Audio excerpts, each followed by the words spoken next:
Michael Krätke is going to Mexico tomorrow for a series of conferences, and they will start at 11 a.m. on the paper. Actually, they start at 12 sometimes, and in the afternoon at 5. So starting an afternoon session is at 2:30. Is, you know, we wanted to give you this experience between Canada and Mexico. Michael has been here for now the conference during the last 4 or 5 days, and I will introduce him in a couple of minutes, just one maybe. He has been professor at the University of Political Economy at the University of Amsterdam for many years, 20 years. Then he decided, I didn't understand why, to leave Amsterdam and to go to Lancaster in the foggy England, and even to work more, because then he became chair of the Department of Political Science. But Michael has written many, many books, mostly in German, but they have been translated into many languages. He has been editor of the writings of Luxemburg, Otto Bauer, and many other famous Marxists. And he is, among the other things, like Marx, a journalist, especially, you know, Michael writes on economic crisis, and especially after 2008, we started to do this daily instead of weekly. And last but not least, which is related with the topic of our discussion today, he is one of the members of the International Editorial Board of the Marx Engels Gesamtausgabe, the collected works, the new edition of the collected works of Marx and Engels. So Michael will tell you today why could Marx not complete Capital. We will give to Michael 40 to 45 minutes of time. After this, we will ask to the students, the young colleagues and scholars here, to ask you questions, clarification, couple of minutes per person, and then we will ask George Comrimal, who is the official discussant today, to say something about your presentation. And if you want, Michael, I will say 10 more minutes for you at the end in order to respond and to reorganize all the questions. So, okay. Once again, welcome to everybody. Are senior scholars allowed to ask questions? Of course. Oh, senior, yes. Maybe all after the young. Are young. No, there's no After the young. Okay, ladies and gentlemen, good afternoon. I'm very pleased to be here again on the campus of York University, and I'm in particular grateful that I have the opportunity to present something to you of the work on the Mega, which is actually not a collected works, it is a complete works. Everything, really everything, that is important and that we regard as, well, really important to know will be published. Also small notebooks and excerpts and whatever you can think of. Our two authors have written a lot. Well, obviously, there is an obvious answer to the question I would like to discuss with you and, today, why Marx did never finish Capital, because he died at the age of 65. But I think the story is a little bit more complicated. And the story is also complicated in the sense that I have to rely upon a lot of material that has only very recently been published and not yet in English, and even more material that has not yet been published. So I have to ask you to trust me that it really exists on paper, and I'm not making up anything. If I would, all my colleagues would kill me the very next day, so it is recorded, and I will be very careful not to tell you fancy stories. Okay, Marcelo did encourage me, sorry, why doesn't it work? It does. To go a little bit back, and I will concentrate on the very 15 last years of Marx's life and the enormous amount of studies he did in this period, But I start a little bit early and just remind you, the whole project of the critique of political economy started actually in 1844. And what is puzzling for us is that until this very day, there is not one capital, if I use capital as a shorthand for the critique of political economy, but there are several. And now just to give you an overview, there are 8 different drafts, and I don't have the time to go into detail about the changes and the difference between each of them, but I will tell you a little bit more, in particular about what happened in the end of this long period, this long road towards capital, which always remained an unfinished project. Well, it starts with, as you all know, with the Grundrisse manuscript, continues with, a year later with the contribution to the critique of political economy, which is only a very small part of the very first part. Then it continues with a huge manuscript in 1861-63. It doesn't have a title in Marx. You all know it, or a part of it, under the title Theories of Surplus Value, but it's only a very small part of it. And then follow the economic manuscripts of 64-65. I will tell you in more detail what this is. And then eventually comes Capital Volume 1 in 1867.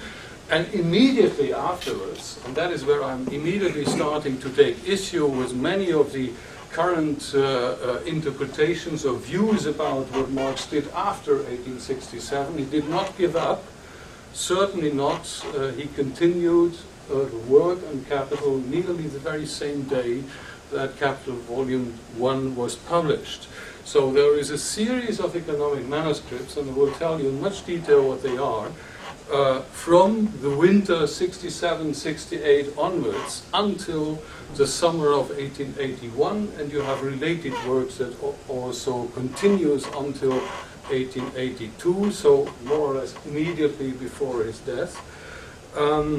In the 70s, there is a second, and you can say even the third version of Capital Volume 1, the second German edition and the first French edition, which mark important changes. And there is at the very end of Marx's life, I will quote this several times just to put it into your heads, there are preparations for a third German and a first English edition. And Marx has left a lot of notes preparatory for that. What to do with the text, how to change, what the final version should look like. And he said it and wrote it in letters twice, once in 1871 and once in December 1881. It's there, it's already published, you can read it. I will have to rewrite the whole thing. The German term means, well, rework, you would say. It's rewriting, reworking, complete change. That is what he intended to do at the end. So I start very briefly with the Grundrisse, and this year, 1857, is remarkable because it's also the year of the very first world economic crisis. And Marx was a witness of that, and he wrote as a journalist about it, a lot. And he also started, because he's an empirical researcher, he's not a philosopher. At that time, certainly not anymore. He's an empirical researcher. He starts a project. It's called, not yet published, The Books of Crisis. It's a preparatory work for a study of about the events, what really happened during this first world economic crisis. And the Grundrisse, which he wrote exactly at the same time, is the first draft for the planned critique of political economy. Before that, and it's very brief, the main point is this one. Here, look at this. He started in the early 1850s with a new effort, huge effort, to study political economy, and this time not only the big theories, but also empirical facts, statistics and facts. And the outcome is something like this, 1854-57, not yet published, but it is a manuscript with the remarkable title, Money, Credit and Crisis, and that's a topic that keeps him busy throughout the time until the end of his life. So there are a lot of reflections and a lot of studies already before he starts writing the Grundrisse. It's not just the big theories, there's also a lot of empirical material going into it. The Grundrisse is, in my perception, I'm very brief about it, and have a big issue with my beloved friends, Marxist philosophers. I think they are completely wrong. The Grundrisse is not the pinnacle of Marx thinking, just the beginning. It's a research manuscript. It's not a philosophical treatise, although a lot of thoughts are in there. It has a very rough structure. There are only 2 completely unstructured chapters. And it is a text where, and that is why it is fascinating, where the author is constantly criticizing himself. Well, Marx doesn't use very harsh language, but even in this text, sometimes he tells himself, this is complete nonsense. I will have to rewrite this. I will have to change the manner of presentation. This is wrong. It cannot go on. It doesn't fit in here. I have to do it otherwise. This is a complete one commentary upon himself after the other. He's always trying to correct himself. Actually, he's experimenting with his famous dialectical form of presentation or exposition. He doesn't have it clear-cut in his head already. He's working on it and trying, how does it work? Does it work or doesn't it? And very often it does not. And then he stops it and starts again. He does, in this manuscript, discover a lot of new concepts, but there are also a lot of core concepts you're all familiar with that are still missing. He has not yet, well, developed them in his head. For instance, a very basic, you all think it's a basic distinction between variable and constant capital. It's not yet there. You will not find it in this manuscript. He also has, and you all know this, there is a plan, the famous huge plan of 6 books. The last book is a book on world market and the crisis. There's even a book on the state in the original plan. And Marx is changing this plan, not once, but several times. And he already starts in the Grundrisse several times to change this plan. So it is a myth that he had originally planned, dropped it completely, and then started something completely new. It's not true. He kept changing this plan for several years. But the Grundrisse is also full of digressions, for instance, all about the pre-capitalist forms of productions. It's full of anticipations, full of things that he just gets in his head and puts aside. There are very long passages that are just collections of material and nothing else. And what you also see is that Marx experimenting is running into a lot of problems he cannot yet solve, and so he keeps it in mind and continues to work on them. And I will just mention one, which is again against the prevailing philosophical interpretation. Of course, Marx uses, and is very well familiar, the concept of totality. It's part of his heritage, nothing new. For him, it's quite familiar. But he deals with it and tries to explain how does capitalism develop as a self-reproducing system. And immediately he runs into trouble, because a basic element of his own concept of modern capitalism, the value theoretical approach is based upon it, the idea that living labor is the basic creative source. That is where everything wealth, societal wealth comes from, is an element that doesn't fit into it. You cannot produce it capitalistically. This is not a commodity that can be easily produced inside the capitalist system, or the capitalist system is not a closed system, it's not 100% self-reproducing. On the contrary, it is open, and necessarily so. And you have a lot of problems or difficulties to deal with that openness. Well, the next step is the publication of the very first part of the very first book of Capital. It's only the very first chapters, as you all know. And in the run-up towards that, Marx, if you like, sums up, the very first version for that, sums up his auto-criticism of the Grundrisse. And the auto-criticism simply says, well, you can use a dialectical method of exposition, but only if you're very careful and if you're aware of its limits. That's how he sums up. Every single question you have to ask, what are exactly the limits? But that is his level of consciousness, self-consciousness at that moment. And he reproduces in this text still the research agenda of the classical political economist, because he announces very proudly at the end of the first chapter, well, you will see in the future development, this is only the beginning, how I deal with our theoretical heritage. And these are problems that cannot be solved within the framework of classical political economy. For instance, how can labor be a commodity and have exchange value? How can the value-creating power also have value? It seems to be an absurdity. How can the value of labor be smaller than the value of its product? Basic problem for the Ricardian socialists. How can market prices of commodities be completely different from their values, as the classical economists already were aware of? They probably are. So how do you explain that? And how can natural resources and or other use values that are not produced by human labor be commodities and also have a value and a price? It's a classical so-called value paradoxon that every classical economist was aware of. So Marx is still inside the research agenda of the classical political economy and announces solutions. I will tell you how this is possible in the further parts of the book. Well, in 1861 he took a new start, completely new start, based upon these programmatic announcements in the contribution. Now he has his own unsettled questions, which are referring to money, to value, to price, to the reproduction of capital, to everything that he has tried before in the Grundrisse. He has tried to deal with accumulation, technological change, and so-called progress. He's tried for the first time to theorize competition, because he says, well, no one has ever yet done this. They have only talked about it and moralized in one or the other way, but no one has ever analyzed what competition really means.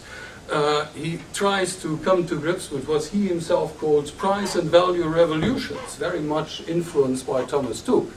There are periods of heavy upheavals. Everything is changing. The whole market world is in turmoil. He called this value revolutions, price revolution. How do you explain that? It should be more than just a word. And then, of course, he's fascinated and tries to explain crisis, periods of crisis, and their outcomes. And their outcomes are, and that's not the wisdom of the 20th century, Marx already knew it, transformations of the capitalist mode of production. Big crises change capitalism. That is simply, and well, if we look around us, that is also what we can say. It will be the outcome. In the years to come, we see a big transformation of capitalism as we knew it. It's already going on. And then he tries to bring together theory and history of modern capitalism. He's a very historical-minded guy. How to explain the phenomena, and that is his core problem, of the modern business cycle and of the historical changes of the modern business cycle.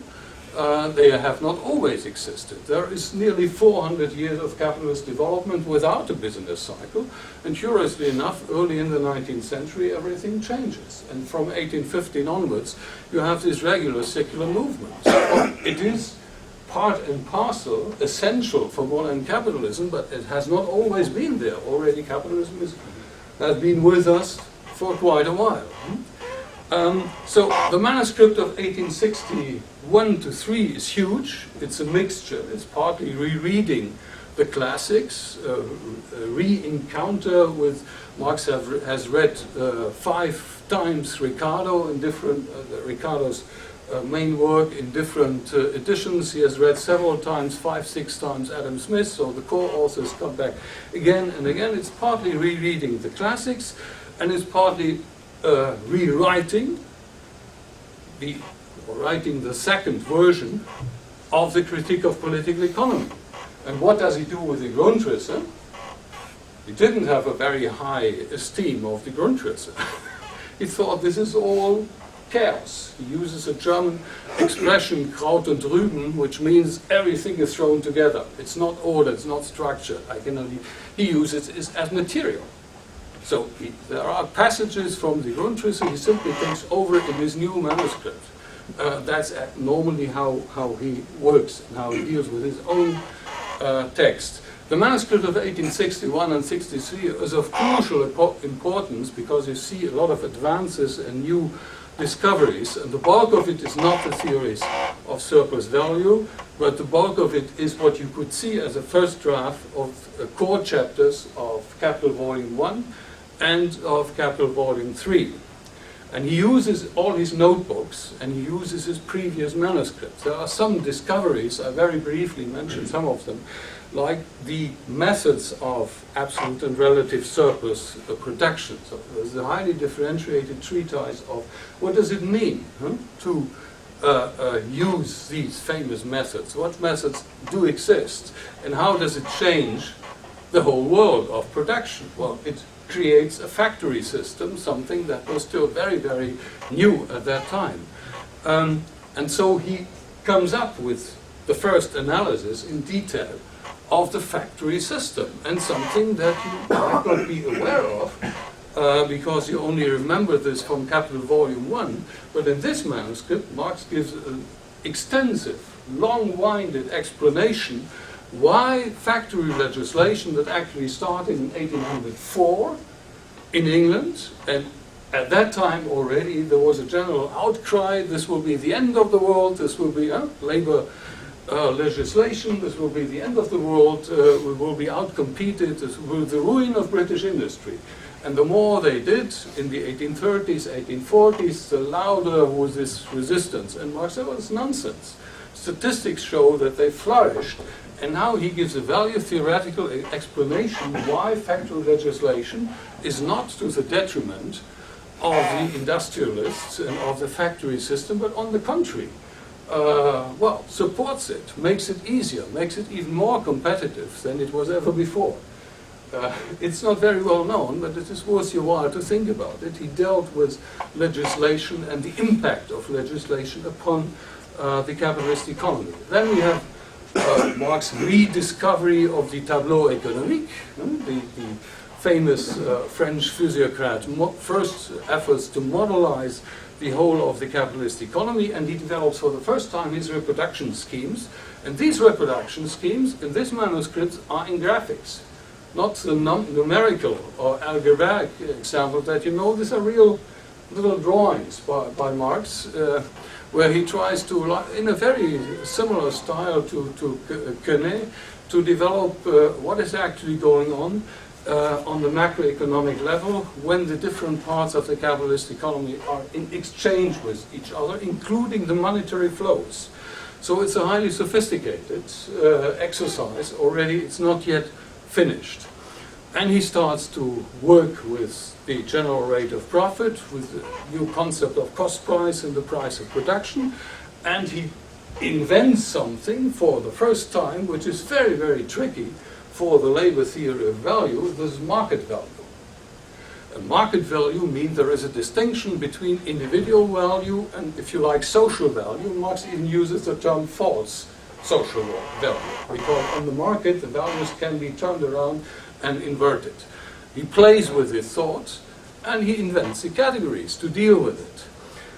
And then he starts a distribution, theorizing the distribution of surplus value, which includes the rent, ground rent, interest, commercial profit for the first time. And he even ends with the very first sketch of what you today find at the end of Capital Volume 3, the sketch of the Trinitary formula, capitalism as a religion of everyday life, all the economic fictions and the fetishistic forms brought together and presented in an ensemble as a whole. Well, in 1867, to get to my last 15 years of his life, when it all gets more and more difficult, you know that he published Capital Volume 1, but actually that was the second version of Volume 1, because in the 2 years before, 1864-65, he actually wrote the very first complete or nearly complete version of Volume 2, Volume 3, and Volume 1. Of this first, these very first versions have, in the meantime, in the original language, already been published. So they are accessible. Of the very first version of Capital Volume 1, written in that very same time. Only one chapter has survived, the famous Resultate, the results of the immediate production process. This is the last chapter of this first version. And the structure is still very, very different from what it was to become. Well, in 1867, when Capital Volume 1 was out, what had he achieved? He did this. He published Volume 1 as a separate volume against his original plan, because he was very sure, well, I'm so far advanced, within a few months I will be able to continue and to publish also Book 2 and 3. So that is why he immediately, even still while he was waiting for the proofs and traveling in Germany, he was working on his manuscripts. And so, well, come back in London, immediately started the work on the 2 drafts he already had. So he had one first draft of the whole text of Volume 3 in 3 large chapters. It's relatively voluminous and completely different from what you know as Capital Volume 2. And he has a very first draft of the whole text of Volume 3 in 7 very large and very unstructured chapters. That is something that also looks different from the version that you know that has been edited by Engels. And then he has a detailed plan from 1863, it's in the previous manuscript, how to build Volume 3, what to do in Volume 3, and he wanted at that stage end the whole presentation with an analysis of capitalist circulation. So coming back to the starting point of Volume 1, which is simple circulation, the surface of what is going on in the markets, and ending the whole exercise with a very similar presentation, but now the full complexity. What does it mean? Market relation, prices, exchanges, in a fully developed capitalist economy. That is the original plan that you find in several versions in these years. So in the end we would have 3 different steps, 3 different analyses of the whole of the circulation process, which makes it immediately clear that capital is certainly not only about production. Production is not the only important thing. It is the interplay between the both, between what he called circulation and production. Then he knows, of course, that he has a lot of analytical problems, and he sees it immediately, unsolved. There is a circulation and the turnover of capital, and in particular their impact, their effect upon value production. And that is why Marx develops concepts like an annual rate of surplus value. And this annual rate of surplus value is that relation that shows you, or that is at least the intention, how the turnover of capital is influencing surplus value production. He is not yet done with the analysis of reproduction and accumulation. He is not yet done with the profit rate. And what he's very, very familiar with throughout his many studies, and you will see immediately how important that is for him, is the theory of money and credit and modern finance. Because that is, in particular, credit money and the dynamics of production and realization of value. In between, in 1866, there is one core event, or also forgotten by most people. There was a big crisis in 1866. This was, for the 19th century, what the crisis of 1907 was for the early 20th century, the biggest financial crisis ever. And Marx immediately jumped upon it and analyzed it, and again wrote a book on crisis, brought together a lot of material in order to explain in much detail how is it possible that this crisis is, or looks, first and foremost like a financial crisis, and how is it affecting the real economy. He develops a lot of concepts for that, and you see him, he is not done with a crisis, on the contrary, and from that time onwards he thinks in a triple a combination of three elements of the dynamics of capitalism. It's always real accumulation, monetary accumulation, what he calls fictitious accumulation, the accumulation of fictitious wealth in the financial markets. Now what he does in the winter of 1868, 1867, 68 and the whole following year, there's another big effort following the example of the 1850s. It's very similar.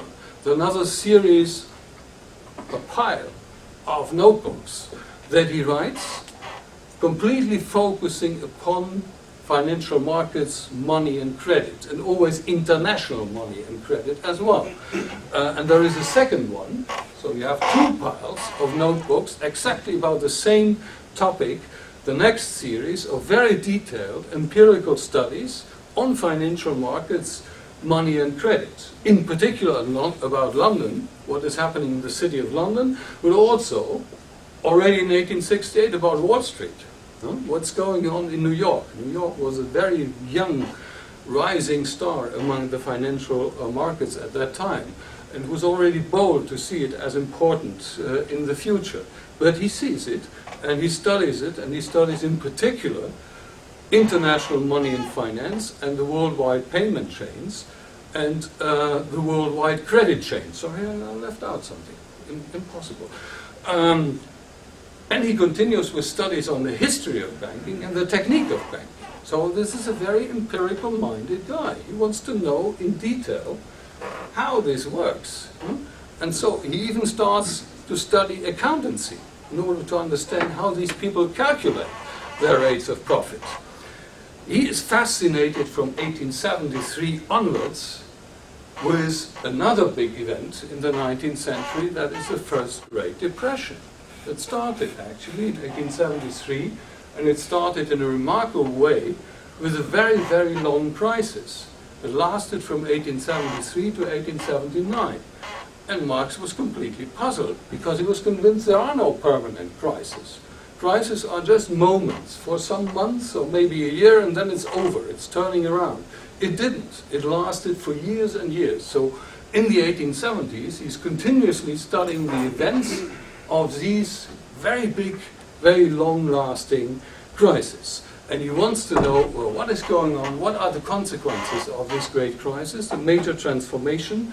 And so you see the whole range and scope and the widening scope of his studies, because he follows now in different parts of the world the rise of the great corporations, the rise of the gold standard. It was not yet established, it was established during the years of the First Great Depression. So it's a complete change of the monetary system of the world, and there is also a change in terms of the international division of labor between the major capitalist powers. Well, this is one part of his work, but at the very same time, the very same guy is writing Capital Volume 2, second version, second draft. This is the largest of all the in total there are 10. The first one is from 1864-65 for Volume 2. This is the second one. He also calls it second, and this is the largest. It's much larger than that what Engels has published eventually. So a lot of the stuff in this manuscript has been dropped by Engels. It's a complete rewriting of the first draft. And it does cover all the three chapters and all the three sections of it. And you have for the first time a very detailed analysis of the circulation and the turnover of capital, or simply how do factories, the factory system, and the modern markets interact, how capital flows interact inside the enterprise and beyond. It is the first effort, now in numerical algebraical form, of an analysis of the reproduction and circulation of total social capital. It is a multi-sectoral scheme, curiously enough. Marx was not a very good mathematician in practical terms, so it's sometimes very clumsy, but he works with 6, 7 different sectors and subsectors. And then he analyzes the flows, monetary flows between those. So it gets very, very clumsy and difficult to follow, but he was, well, heading in the right direction. It's trying to get this in detail into one complete model and presentation of what was really going on the macroeconomic level. And he develops all this, and he does all this because he is, of course, completely aware of the structure of his own theory. Many Marxist economists are not. But for him it was completely clear that Capital Volume 2 is providing the decisive intermediary links between the monetary theory that you find in the first volume and the monetary theory that he at least intended to develop, and it's very clear there, the intention, in Volume 3. So that is why at the same time he's studying empirically the world and the changing world of money and credit and banking, and trying to develop this intermediary link that you need in order to build further. Well, in 1872-75, he's rewriting Capital Volume 1 and making a lot of changes. There are major changes in the French edition, in particular in the last section, and this work clearly has an impact upon his continuing work on Volume 2 and Volume 3. The major changes are, well, the chapter on commodity fetishism is expanded. It's made very much clear because he knows now at the end I will present you the whole thing together, all the different fetishism. There's not only commodity fetishism, there are much more fetishisms to come. He works and reworks and expands the theory of accumulation, the theory of employment and unemployment. The French section is vital for that. If you want to understand Marx's theory of employment and unemployment, a lot of people who say there isn't any, or it's just about a reserve army. It's not true. It's there in the most detailed version. And Marx's intention was, and he said it very, very often, very clear, the French edition should be the base for every further edition of Capital Volume 1, because he himself regarded this as important progress that he had made. Well, there is a shifting emphasis, even in value theory, towards a very diachronic and dynamic conception of value production. Value is not just ready when the labor has been done. The process is going on. It's a social process that goes beyond the individual factory. That's also clear in the changing formulations that he uses, emphasizing in this new version of Capital Volume 1. Then he makes a lot of changes in the factory chapter, and for instance, he redefines and makes it much more complicated than ever before, a concept you're all familiar with, the famous concept of the organic composition of capital. Now it gets really tricky, because there are three concepts linked together: technical composition, value composition, and what he calls organic composition, which means that there is a specific relationship between these two. It's a very tricky concept, but he just puts it there in order to announce there will be something coming in the chapters of the volumes to come. And most people regard as, or many historians regard as the most important progress. It's quite clear from the French edition that he has reviewed his concept of what is a classical form of capitalism. There is no longer one, there are several. And he even plays with the thought, well, I will use the United States, maybe other countries, other parts of the world, as the base or the main example, maybe not for everything, as a factory. The factory system was the most developed still in the United Kingdom, or in England, in particular in England. But there were changes in other parts of the world where he thought, well, maybe the Americans are more advanced, and we'll tell you in a minute in what respect. And he stresses very clearly the decisive role of states and law and institutions. With that in mind, he continues to work on Capital Volume 2 and Volume 3, and there are, apart from the 9 manuscripts I already mentioned for Volume 2, there are 15 for Capital Volume 3, and the longest is more than 130 pages long. These are mostly analytical, highly mathematical, although clumsy, you could say. Marx wasn't a good mathematician, but he tried it. Efforts to analyze the factors or the elements that influence the change in the variations of the rate of profit in relationship with the rate of surplus value. At the same time, he continues to write notebooks, so the empirical and statistical and historical studies continue. There is another third, nearly complete draft for Capital Volume 2, written between 1877 and 1881. If you take all these little and longer manuscripts together, you could say, well, there is a third version. And he was also preparing for another draft of Capital Volume 3, in particular Section 1, where we are dealing with profit and cost price and the rate of profit. But I would go much further. If you look at his notebooks and his preparatory work, he was preparing also for another draft of Section 5, which is on money and interest-bearing capital and financial markets. And all his collections of material and all his little annotations and remarks point in this direction. And he was also preparing another version, and I will tell you more detail right away why I think that was the case, another version for Section 6, which is about the ground rent. And there is much more. And now come the awkward studies. You all know this, or probably, and most of you know that Marx did this. He learned Russian around 1870. He was able to read it. Well, the real linguistic genius was Engels, who was able to speak fluently 12 languages. Marx wasn't that good, but he was able to read Russian and a lot of other languages. He became fascinated by Russia. That was different from his previous studies in the 1850s, when he was first and foremost fascinated by Russia as a traditional imperialist power that played a big role, always together with the United Kingdom.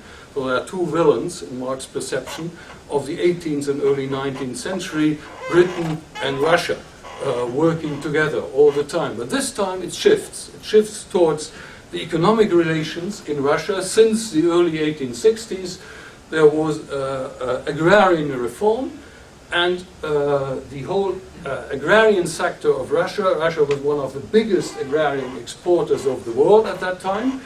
And the very same, or due to these agrarian reforms, a new development was triggered, and the development was in the direction of industrialization, and that was state-led and state-driven. So you had a developmental state of the 19th century. That was Tsarist Russia, and that's the reason why Marx was fascinated. There is another big part of his studies at the very same time, the 1870s, sometimes more, sometimes less, but he continues. That is the study of the United States of America, American studies. He became fascinated with the United States. He already had a good knowledge of it due to his journalistic work on the Civil War, when he for the first time tried to characterize the peculiarities of US capitalism. But now he sees very clear the USA are, in our parlance, he didn't use these words, but the US are, well, even the most remarkable example of an NIC or an NAC, a new industrializing country, a new agrarian country of the 19th century. And in particular, he studied in much detail the industrialization of agriculture in the Midwest. Mass-scale, monoculture, mechanized agricultural production for the world market, and nothing else. Linked together with the railway system, linked together with the exchange, the commodity exchange in Chicago, and the rising financial market in New York. The new change in the world of, in the capitalist world markets. And he sees also the rise of the new food industry, which is, if you like, a pre-form of what we later called Fordism. Fordist techniques were used for the first time, already nobody talked about it in this way.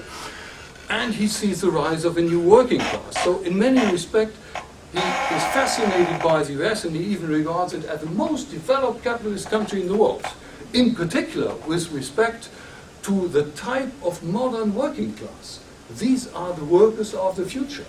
These workers are completely mobile. These are industrial workers, no longer have any traits of an artisanate, they are completely rational figures operating in markets. And so these are the people he's thinking about when he thinks about the working class as a actor, a world historical actor that will change the world. And there are more comparative studies. And I just very briefly mentioned it because at the same time he also studies agricultural change in the British colonies, like Ireland. Ireland was the most important, the first, and for a long time the most important British colony in the middle of Europe. And then India, of course. He was fascinated by India and studied agricultural change there, recent technology changes, and you will see right away how far he went, and the railway development in particular in America and Europe, and the changes in the world market and the changes in international money and banking. Well, since 1877, he seriously thought about finishing capital, and so he started parallel to prepare a new and better version of Capital Volume 1, the third German, the first British English edition, and he was preparing and already working on further drafts for Capital Volume 2 and Volume 3. And now come the big problems. There's a theory of ground rent, and Marx sees, because of his studies of the United States of America, that his own theory, he was very proud of that, of the absolute rent. So his solution to the Ricardian riddle, Ricardian couldn't give a good explanation for that. He was able to do it, but now he sees, is intelligent enough, oh, this doesn't work. My theory of ground rent has to be revised. I will tell you in a little bit more detail right away. At the same moment, he realizes, with respect to the theory of money, money is actually, and that is what he's driving at, completely, and even now on the international level, substituted by credit. Because the gold standard, as he realizes immediately, is not really gold standard. It is based upon not US Treasury bonds, but British Treasury bonds. That's the main difference. Today it's US Treasury bonds that is our international monetary system hinges upon. The 19th century in the gold standard were British Treasury bonds, and the British Central Bank bought them. So behind the pound sterling was the credit of the British state, the British Empire, and nothing else. Marx was very well aware of that, and he tried to develop his theory of value exactly in this direction. The third difficult problem for him was the theory of the profit rate. He had to explain what does determine all the possible variations of the rate of profit, because he became more and more uncomfortable about the explanation that he had already given in 1864-65, so a few years ago, in his first draft for Capital Volume 3 of the famous law of the falling rate of profit. He wasn't so pleased with it anymore, and he looked for another solution. So there were several big problems he still had to fight with. I go in a little bit of more detail about the theory of the absolute rent. It's just an example.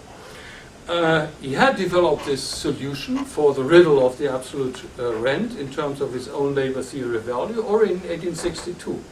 The basic argument is there is a lasting difference in the organic composition of capital due to simply natural conditions between these two sectors, agriculture and industry, modern industry, that cannot disappear, and landowners just use this. Now he sees, well, industrialization of agriculture is possible, and at a very high pace, and so this will change a lot. In the end, this difference in terms of the organic composition of a capital between these two sectors will disappear. You might have even higher organic compositions of capital in the modern agro-industry. So what do? You have to change this explanation. It doesn't mean that it's completely invalid, but it's only valid for certain periods of time. So again, it's not a general law, it is a historical law. A law that is valid for certain phases of the development of modern capitalism, and you have to change it or add something to it. Actually, you have to have two laws, or two explanations for two different phases of capitalist development, in this case the development of capitalist agriculture. and that also means revisions of the theory of differential rent linked to changes in agricultural technology. Well, what he sees clearly, 5 minutes? Okay, I'm speeding up. As Marx clearly sees... Before you go, Mika, so that you can, Right. you can discuss with Yeah. He sees that a lot has to be changed, among other things his original formulation for the falling rate of profit. You also see that many others of his previously stated laws have to be revised. And he's not afraid of this. So this is clear. He does not shirk away. He sees this very clearly and wants to work on it. Now, there is the very last phase, and that is where the biographers and critics of Marx say, well, this is really the end. He is now very sick, very ill, broken man, but nonetheless, he's still going on. There is a series of studies of the sciences starting in the 1870s, 1876, continued until the very end.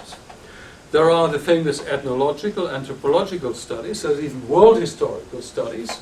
Again, he has done it before, but he does it now again. And he continues his work on Capital, Volume 2 and Volume 3. Well, my question, of course, is not so much from the point of view of an anthropologist, whether Marx was a good anthropologist or not. My question is, why did he do that?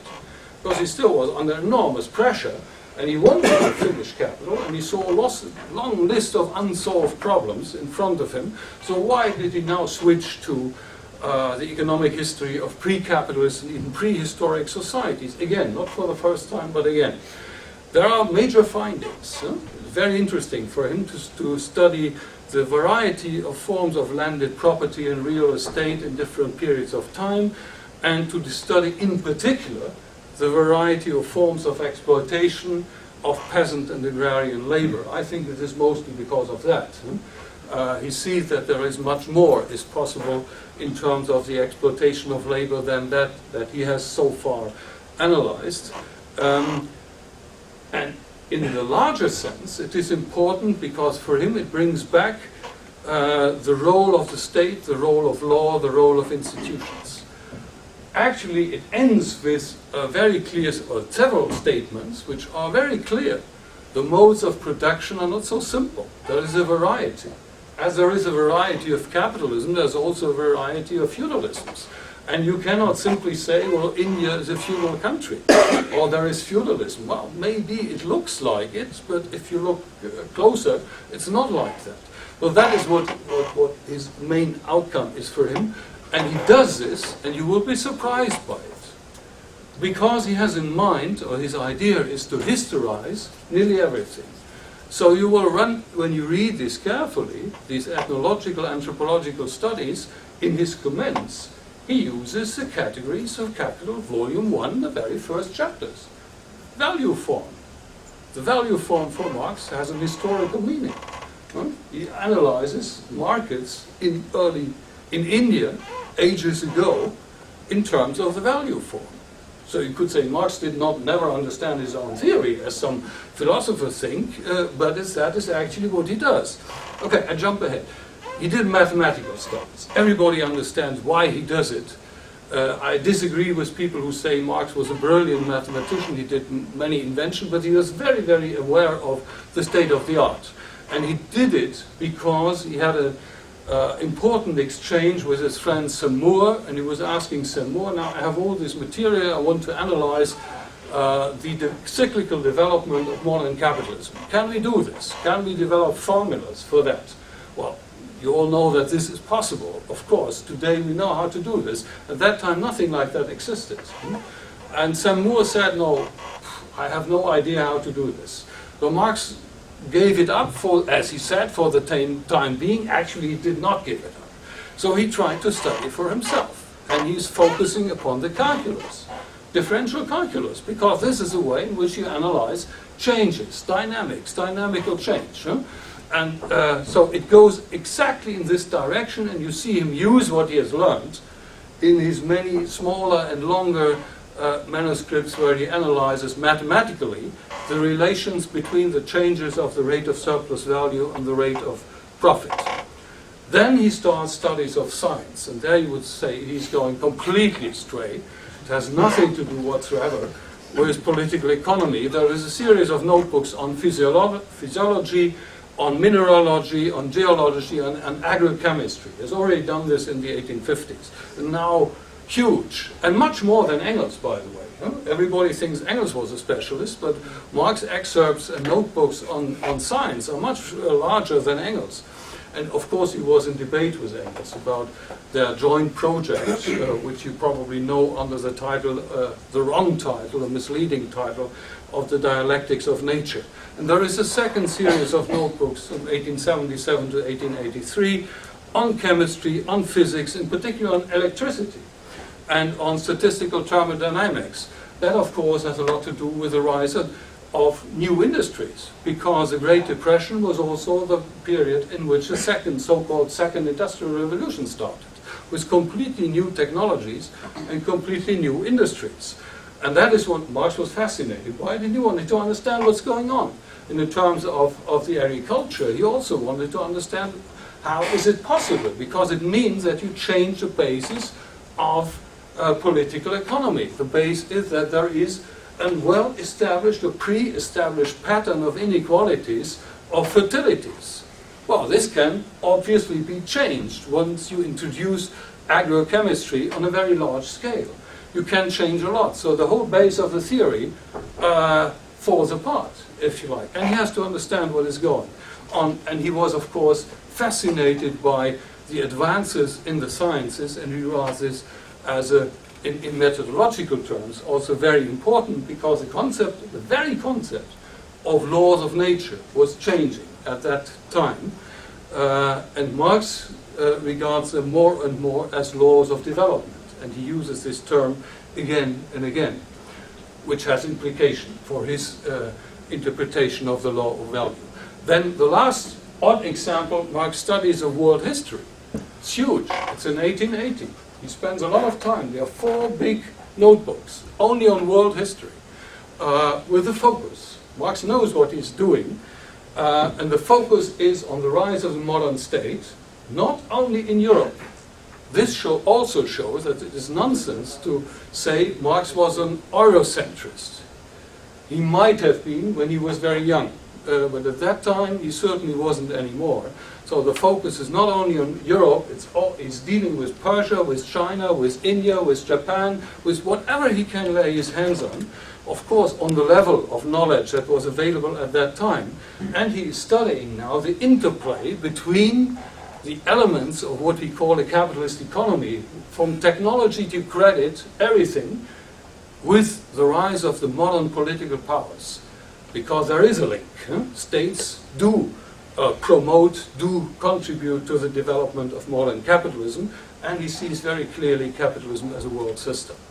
Okay, in 1876 to 1881, he wrote his very last manuscript for Capital Volume 2. This is unfortunately unfinished, but it's the last effort by Marx to come to grips and come to an end with the analysis of the accumulation process in real and in monetary terms. And he has already introduced that in the second version of Capital Volume 1, in the chapter on accumulation. It's there. If you don't look carefully, you don't see it, but it's there. It's a small change. And well, there is simple accumulation and there is accelerated accumulation. Or we would today say intensive, extensive forms of accumulation.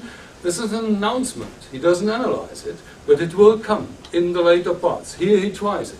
He tries for the first time to develop these into a workable concept. He doesn't succeed. He breaks off this is really where illness and sickness and so on play a role, but it goes clearly in this direction, and it also shows very clearly that he knows what he is doing with respect to the development of his theory of money. Well, the very last years show Marx as an empirical researcher and as a theoretical thinker who's building a theory, but he's no longer a philosopher. The very last document, referring to a clearly philosophical study of Hegel's writings, is from 1862. It's very brief. It's just about the so-called small logic. And the last philosophical studies that Marx did linked to his studies of science is reading Leibniz and Descartes, the very beginnings of the modern philosophy of nature. That's the last thing he did, nothing else. There is no Hegel anymore. He's not interested. So there is no further evidence except the cooperation with Engels on the anti-Düring and other things. So I'm nearly finished now. I will only remind you of the plans he had in 1881. This is partly interpretation, but the material is all there. So Marx was obviously looking for a complete and coherent version of his reproduction schemes. And he did not finish it, but he had in mind accelerated accumulation, which means accumulation with technological change, and he knew a lot about the technological change that was going on at his time. He was searching and approaching the concise formula of the profit rate. He was very much aware of the shortcomings of his first draft of the so-called law of the falling rate of profit. So in the final version of Capital, it would certainly have looked different. He was aware of the shortcomings and enormous gaps in his first draft of Section 5 of Capital, or theory of money, credit, and interest-bearing capital, and he's writing on it all the time, collecting material and thinking about this. He was aware of the shortcomings of his theory of the ground rent and studying various types of and developments of modern capitalist agriculture to come to grips with that. He was aware of the enormous variety of forms of capitalism and capitalist development in different parts of the world. So actually he abandoned England as the model, the classical case for everything. It was still important for the factory system, but not for everything. His last word, I have already mentioned that in the beginning, so just I repeat it in order to print it into your minds. I will have to rewrite the whole thing. In 1881, in a letter to Danielson. So, piece of pure speculation. Very nice game. What if I were Marx, or if you were Marx, and you had all this at your disposal? It's huge. The table would be full with all these notebooks. And then, of course, well, you have to imagine Marx's head full of what he has learned in many years. And he still had 10 years, imagine, 10, 15 years to continue his work. He still would be in good health. His wife would still be alive. I think that was the final blow, because Marx was a lucky man. He lived happily as long as his wife was alive. But when Jenny died, it was all over. It is a fact of life. It worked like that. So Capital would certainly, under these happy circumstances, which never existed, would have become a very different book, probably much longer, even much more complicated and more sophisticated. I think more mathematical and more historicizing at the same time. It would include a lot of pieces of what the French call histoire raisonnée, meaning, well, that you tell the logic of historical developments. It's already in there, built in Capital. And it would combine the analysis of the dynamics of modern industry with the analysis of the dynamics of modern capitalist credit, banking, and financial markets. The concepts are all already there, already not yet put to work. So the real heritage for Marxist political economists are a whole series of unsettled problems, plus a whole series of first thoughts and reflections of Marx, collections of material that are no longer up to date, but they show us in what way he, not a Hegelian philosopher, not anymore, by no means, was actually working, and the directions in which you could try, at least, to find good solutions. So I think it's still a project worth to be continued, but I'm very old-fashioned in this respect. Thank you very much for your attention.